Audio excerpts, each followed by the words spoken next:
പല അടികൾക്കും പല നിന്ദനങ്ങൾക്കും അവൻ ഇരയായി.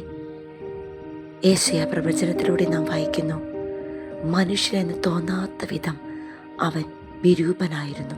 ഇത്രമാത്രം വിരൂപനാക്കപ്പെട്ടിട്ടും എൻ്റെ പാപത്തിൻ്റെ കുരിശ് ഒരിക്കൽ പോലും ഉപേക്ഷിച്ച് കളയാത്തവൻ, ആ അപമാനത്തിൻ്റെ കുരിശിൽ എൻ്റെ പാപങ്ങളെ തറച്ച് എനിക്ക് വേണ്ടി മനുഷ്യൻ്റെ ന്യായാസനത്തിങ്കൽ തല താഴ്ത്തി നിന്നവൻ, ഒന്നിനു വേണ്ടിയും ആർക്കു വേണ്ടിയും എന്നെ തള്ളി പറയാതെ കൊടും പീഡകൾക്ക് നടുവിലും നെഞ്ചോട് ചേർത്തവൻ.